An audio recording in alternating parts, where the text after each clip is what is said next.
Friends Technos 1944 అందరికీ స్వాగతం. మీరు డేట్ వచ్చేసరికి ఏప్రిల్ 10, 2025 టైం వచ్చేసరికి 4 PM అవుతుంది. ఇప్పుడు వరకు ఉన్న న్యూస్ అయితే ఇవి. ఫస్ట్ వచ్చేసరికి రియల్మీ నుంచి రియల్మీ GT సిరీస్ని టీచ్ చేస్తూ ఉంది. GT సిరీస్ని వీళ్ళు లాంచ్ చేయబోతున్నారు. ఈ మంత్లో కాదు, మోస్ట్లీ నెక్స్ట్ మంత్ అట్లా దీన్ని లాంచ్ చేయొచ్చు. GT సిరీస్ అంటే మల్టిపుల్ ఫోన్సే ఉంటాయి, ఒక ఫోన్ అయితే కాదు. అండ్ దీనికోసం వీళ్ళు కమ్యూనిటీలో ఒక కాంటెస్ట్ నిర్వహిస్తున్నారు. 99 నుంచి అంటే నిన్నటి నుంచి 16వ తారీఖు వరకు, ఈ మంత్ 16వ తారీఖు వరకు పార్టిసిపేట్ చేయొచ్చు అనమాట. వాళ్ళలో కొంతమందిని సెలెక్ట్ చేస్తారు. అంటే సెలెక్ట్ చేసి దీన్ని గ్లోబల్ లాంచ్కి తీసుకెళ్తామని చెప్తున్నారు. గ్లోబల్ లాంచ్ అంటే ఇండియాలో ఉండదు, లాంచ్ ఈవెంట్ ఎక్కడో గ్లోబల్గా వీళ్ళు కండక్ట్ చేయొచ్చు. నెక్స్ట్ ఒక ఒప్పో నుంచి ఒప్పో K13ని ఇండియాలో తీసుకురాబోతున్నారు. ఫస్ట్ ఇది ఇండియాలో అంటే గ్లోబల్గా ఇండియాలో లాంచ్ అయ్యింది అనమాట. సో దీన్ని వీళ్ళు టీచ్ చేస్తూ ఉన్నారు. ఈ మంత్లోనే ఒప్పో K13 అయితే లాంచ్ చేస్తున్నారు. అండ్ ఒప్పో K సిరీస్ అంటే ఇది ఆన్లైన్ సిరీస్. ఒకవేళ మీరు ఆన్లైన్లో ఒప్పో ఫోన్స్ ఏమైనా కొనాలి అనుకుంటే ఇవి తక్కువ రేట్కి అయితే వస్తాయి. మీరు ఆఫ్లైన్కి వెళ్తే మాత్రం విపరీతమైన కాస్ట్ అయితే ఉంటాయి. రెనో సిరీస్ ఇవన్నీ. ఇప్పుడు మళ్ళీ K సిరీస్లో K13 అని చెప్పి ఫోన్ తీసుకొని వస్తున్నారు. ఆన్లైన్ సిరీస్ కాబట్టి ఆన్లైన్లో ఎక్కువ మీకు ఇటు బ్యానర్స్ ఇవన్నీ కనిపిస్తూ ఉంటాయి. దీని స్పెక్స్ వచ్చేసరికి ఇది ఫుల్ HD OLED డిస్ప్లేతో వస్తుంది. అండ్ స్నాప్డ్రాగన్ 6 Gen 4 ప్రాసెసర్తో రావచ్చు. 7000 mAh battery, 50 megapixel main camera, back front 16 megapixel కెమెరాతో రావచ్చు. అండ్ ఇది ఎగ్జాక్ట్ డేట్ అయితే కన్ఫర్మేషన్ ఎప్పుడు తీసుకొస్తారో వీళ్ళు టీచ్ చేస్తున్నారు కాబట్టి ఈ మంత్ లోనే 100% ఈ మంత్ లోనే వస్తుంది. నెక్స్ట్ వచ్చేసరికి మోటోలా నుంచి మోటోలా మోటో G స్టైలస్ అని చెప్పేసి నిన్న ఒక ఫోన్ ని US లో లాంచ్ చేస్తుంది. ఆ ఫోన్ ఇండియా కూడా తీసుకొస్తారని చెప్పా కదా మీకు. ఇప్పుడు లాంచ్ డేట్ అఫీషియల్ గా అనౌన్స్ చేశారు. ఇది ఏప్రిల్ 15వ తారీఖు ఇండియాలో లాంచ్ చేస్తున్నారు. ఈ మంత్ 15వ తారీఖు లాంచ్ చేస్తున్నారు. అండ్ దీని పేరు వచ్చేసరికి ఇండియాలో మోటోలా H60 స్టైలస్ అని చెప్పేసి పెట్టారు. అండ్ ఈ ఫోన్ మీకు సేమ్ మోటోలా H50 ఫ్యూజన్ ఉంది కదా, దాని స్పెక్స్తోనే వస్తుంది. స్నాప్డ్రాగన్ 7S Gen 2 ప్రాసెసర్ ఉంటుంది. 1.5K POLED డిస్ప్లే ఉంటుంది. బ్యాక్ సైడ్ మీకు 2 కెమెరాస్ ఉంటాయి. 50 megapixel main camera, 13 megapixel wide angle camera, front 16 megapixel camera, IP68 రేటింగ్తో వస్తుంది. మిలిటరీ స్టాండర్డ్ సర్టిఫికేషన్ ఒకటి కొత్తగా యాడ్ అవుతుంది. మీకు H50 ఫ్యూజన్లో ఉంటుంది. ఇది వైర్లెస్ ఛార్జింగ్ కూడా ఈ ఫోన్లో అయితే ఉంటుంది. అది కూడా మీకు H50 ఫ్యూజన్లో ఉండదు. అండ్ ఇంకొకటి స్టైలస్ యాడ్ చేస్తున్నారు. స్టైలస్ ఇప్పుడు ఫస్ట్ టైం వీళ్ళు బడ్జెట్ మోటోలా ఫోన్స్లో తీసుకొని వస్తుంది. సో ఇది మెయిన్ USP వీళ్ళు ఎక్కువ హైలైట్ చేసి తీసుకొస్తుంది కూడా ఈ స్టైలస్ నే. దీనిలో బ్యాటరీ వస్తే 5000 mAh బ్యాటరీ ఉంటుంది. అండ్ ఇది కర్వ్ డిస్ప్లేతో రాదు, ఫ్లాట్ డిస్ప్లేతో రాబోతుంది. నెక్స్ట్ న్యూస్ వెళ్ళే ముందు డీల్ ఆఫ్ ది డే చూసుకుంటే అరిస్టోకార్ట్ మీడియం సైజ్ ట్రాలీ బ్యాగ్. ఇది 5 years వారంటీతో వస్తుంది. 1599 రూపాయలకి వస్తుంది. ఇది ఎప్పుడు 2000 రూపాయల పైన ఉండేది, ఇప్పుడు 1599 రూపాయలకి అయితే వస్తుంది. దీంతో పాటు పిజియాన్ 1.5 లీటర్ కెటిల్ కూడా ఉంది. ఇది 424 రూపీస్కి అయితే వస్తుంది ఫ్లిప్కార్ట్ లో. అండ్ ఇందాక చెప్పిన బ్యాగ్ వస్తే అమెజాన్ లో. ఒకవేళ మీరు డీల్ చెక్ చేయాలనుకుంటే కింద డిస్క్రిప్షన్ ఉంటే అక్కడ నుంచి మీరు చెక్ చేయొచ్చు. నెక్స్ట్ మనకి అమెజాన్ నుంచి అమెజాన్ నోవా రీల్ అని చెప్పేసి ఒక కొత్త AI వీడియో క్రియేటింగ్ మోడల్ అనేది తీసుకొని వచ్చింది. ఇది ప్రజెంట్ అమెరికాలో టెస్ట్ చేస్తున్నారు. ఇండియాకి ఎప్పుడు వస్తుందో తెలియదు. సో ఇది ఏం చేసింది అంటే, మీరు ఏదైనా ఒక ప్రాంప్ట్ ఇవ్వండి. ఇప్పుడు ఏదైనా జర్మన్ షెపర్డ్ అని చెప్పి ఇచ్చారనుకోండి, దానికి సంబంధించి ఒక 20 seconds క్లిప్స్ తీసుకుంటుంది. తీసుకొని ఒక 2 minutes వీడియో అయితే రెడీ చేస్తుంది. అదే రెడీ చేసేది 2 minutes వీడియో. సో ఇది మీరు ఎక్కడ యూస్ చేసుకోవాలని యూస్ చేసుకోవచ్చు.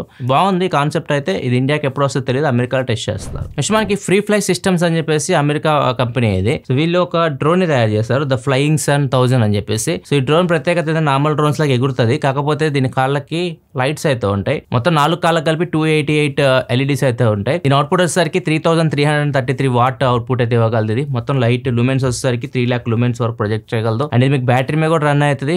బ్యాటరీతో రన్ చేయాలంటే విత్ లైట్ ఓన్లీ 5 నిమిషాలు మాత్రం రన్ అవుతుంది. ఇన్ బిల్డ్ బ్యాటరీతో రన్ చేయాలంటే. లేదు అసలు లైట్ లేకుండా రన్ చేయాలనుకుంటే దగ్గర ఇది మీకు 20 to 50 minutes అయితే ఎగురుతుంది పైకి గాల్లోకి. సో దీనికి ఒకవేళ ఎక్స్టర్నల్ పవర్ సోర్స్ కానీ మీరు ఇచ్చారనుకోండి, కంటిన్యూస్ గా 7 days కూడా రన్ అవుతుందని చెప్తున్నారు. బ్లేడ్స్ కూడా ఏమీ హీట్ అయిపోవు, ఆటోమేటిక్ గా కూల్ అయ్యే టెక్నాలజీ మేము వాడాం. సో బ్లేడ్ కూడా ఎటువంటి ప్రమాదం అయితే ఉండదు. కంటిన్యూస్ గా యూస్ చేసుకోవచ్చు. ఎక్స్టర్నల్ పవర్ సోర్స్ యూస్ చేసి అని చెప్తున్నారు. ఇది ఎక్కడ ఉపయోగపడుతుంది అంటే, మామూలుగా ఏదైనా అవుట్డోర్ గేమింగ్ ఆడేటప్పుడు మీరు లైట్ కావాలనుకుంటే దీన్ని యూస్ చేయొచ్చు.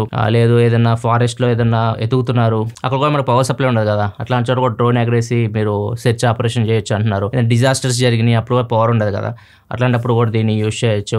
ఇట్లా రకరకాలుగా దీన్ని యూస్ చేయొచ్చు అని చెప్తున్నారు. దీని కాస్ట్ వచ్చేసరికి జస్ట్ 51 లక్షలు మాత్రమే. నెక్స్ట్ మనకి UAEకి చెందిన నేషనల్ అడ్వైజరీ బ్యూరో లిమిటెడ్ వీళ్ళు ఒక ప్లాన్ తో వచ్చారు. ముంబై నుంచి దుబాయ్కి 2000 kilometers అండర్ వాటర్ ట్రైన్ తీసుకురావాలని చెప్పేసి వీళ్ళ ప్లాన్ అనమాట. సో ఈ ప్రాజెక్ట్ ఒకవేళ మాకు ఇస్తే 2030 వరకు కంప్లీట్ చేస్తామని చెప్తున్నారు. అండ్ దీనివల్ల అడ్వాంటేజ్ ఏంటంటే, ముంబై నుంచి దుబాయ్కి ట్రాన్స్పోర్టేషన్ ఈజీ అవుతుంది.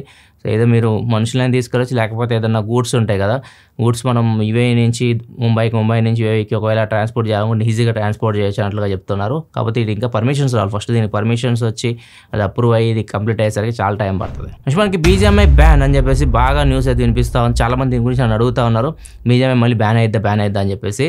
వివరాల్లోకి వెళ్తే సెప్టెంబర్ 5వ తారీఖు 2024 సెప్టెంబర్ 5వ తారీఖు ఒక వ్యక్తి సంతోష్ అనే వ్యక్తి బాంబే హైకోర్టులో కేసు వేశాడు. బీజేఎంఐ మా డేటాను దొంగిలిస్తుంది, టెలిగ్రామ్లో అమ్ముకుంటుందని చెప్పేసి. కేసు విచారణకైతే వచ్చింది. మళ్ళీ ఏప్రిల్ 15వ తారీఖు సెకండ్ హియరింగ్ అయితే ఉంది. ఏప్రిల్ 15వ తారీఖు కొంచెం ఇంకా వివరాలు తెలుస్తాయి. ఇప్పుడు హైకోర్టు ఏం చేసిందంటే ఒకసారి చెక్ చేయమని చెప్పింది. నిజంగానే క్రాఫ్టాన్ డేటాని అమ్ముకుంటుందా అని చెప్పేసి ఒకసారి క్రాస్ చెక్ చేయమని చెప్పింది. క్రాఫ్టాన్ కూడా దీనికి కౌంటర్ పిటిషన్ అయితే దాఖలు అయితే చేసింది. ప్రజెంట్ అయితే ఇప్పటికప్పుడు మీకు బీజేఎంఐ బ్యాన్ అయ్యే పరిస్థితి అయితే ఏం లేదు. కంగారు పడాల్సిన అవసరం అయితే లేదు. జస్ట్ ఇది కేసు. యాక్చువల్గా అయితే బీజేఎంఐ సర్వర్స్ ఇండియాలోనే వీళ్ళు పెడుతున్నారు. డేటాను బయటికి తీసుకెళ్ళడానికి వీల్లేదు. ఇక్కడే సర్వర్స్ అయితే ఉంటాయి. ఒకవేళ దాన్ని వీళ్ళు అధిగమించి మనం డేటా బయటికి వెళ్ళిందంటే మాత్రం అప్పుడు బ్యాన్ అయ్యే అవకాశం అయితే ఉంటుంది. అది ఇన్వెస్టిగేషన్ అది వెళ్తుంది. నెక్స్ట్ న్యూస్లోకి వెళ్ళేందుకు కామెంట్ ఆఫ్ ది డే చేసుకుంటే SVDSS గేమింగ్ మన మైక్రోసాఫ్ట్ స్టోర్ నుంచి ఏదైనా యాప్ పర్చేస్ చేస్తే అన్నోన్ మనం తెలియకుండా దాన్ని డిలీట్ చేస్తే మళ్ళీ ఆ యాప్ మనం వస్తుందా అన్నట్టు అడుగుతున్నారు. మైక్రోసాఫ్ట్ స్టోర్ అనే కాదు, మీరు సోనీ ప్లే స్టేషన్లో కానీ లేకపోతే యాప్ స్టోర్లో కానీ ప్లే స్టోర్లో కానీ ఎక్కడైనా కానీ ఒకసారి మీరు పర్చేస్ చేశారనుకోండి, అది మీరు డిలీట్ చేసేస్తున్నా కానీ మీరైతే అకౌంట్తో మీరు లాగిన్ అవుతారు, మీ జీమెయిల్ ఇచ్చేసి లాగిన్ అవుతారు కదా, మీ అకౌంట్తో లాగిన్ అయితే మీరు ఫ్రీగా దాన్ని డౌన్లోడ్ చేసుకోవచ్చు. నెక్స్ట్ మనకి యూపీలో ఇద్దరు భార్యాభర్తలు ఉన్నారు. భర్త రీసెంట్గా చనిపోయాడు పాపం.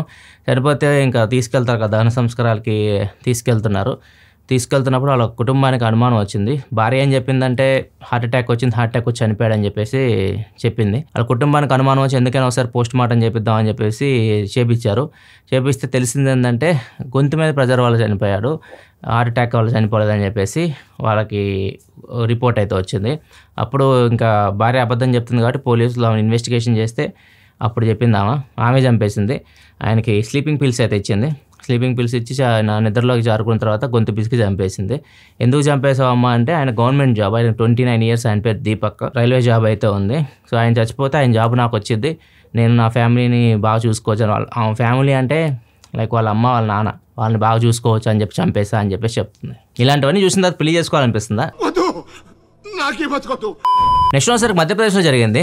మధ్యప్రదేశ్లో ఒక కుక్కకి హెల్ప్ అయితే చేసింది. ఇది బాగా వైరల్ అవుతుంది ఇప్పుడు. 2 ల్యాబ్సే. ఒక ల్యాబ్ పేరు ఒకసారి గూగుల్, ఇది ఒక కానిస్టేబుల్ దగ్గర పెరుగుతూ ఉంది. ఇది రక్తాన్ని దానం చేసింది దీని ఫ్రెండ్ డేసీ కోసం. డేసీ ఒకసారి ప్రెగ్నెంట్, దానికి బ్లడ్ అయితే ఇంజరీ వల్ల బ్లడ్ అయితే పోతుంది. సో దాన్ని బతకాలంటే బ్లడ్ అయితే ఎక్కించాల్సి ఉంటుంది. గూగుల్ దానికి బ్లడ్ ఇచ్చి బతికిచ్చింది. ఫస్ట్ టైం కాదు, ఇది 14 times బ్లడ్ డొనేట్ చేసిందంట గూగుల్. డాగ్లో కూడా బ్లడ్ గ్రూప్స్ అయితే ఉంటాయి, ఎట్లా పడితే అట్లా ఒక డాగ్ ఒక బ్లడ్ ఇంకో దాకా ఎక్కిదానికి అయితే ఉండదు. దానికి కూడా కొన్ని గ్రూప్స్ టెస్టింగ్లు అయితే ఉంటాయి, అవి పాస్ అయిన తర్వాత ఎక్కించాల్సి ఉంటుంది. సో ఇది బాగా వైరల్ అవుతుంది. గూగుల్ చాలా హెల్ప్ చేస్తుంది. 14 మందికి బ్లడ్ దానం చేసింది. సో ఖచ్చితంగా మనం హ్యాట్స్ ఆఫ్ చెప్పాల్సింది గూగుల్కి. ఇది పడుకుంది న్యూస్ అయితే ఎపిసోడ్ వస్తే లైక్ చేయండి. మరిన్ని వీడియోస్ కోసం మన ఛానల్ సబ్స్క్రైబ్ చేసుకొని ఫాలో అవుతుండండి. మళ్ళీ మనం రేపటి టెక్ న్యూస్లో కలుద్దాం. సెలవు, బాయ్.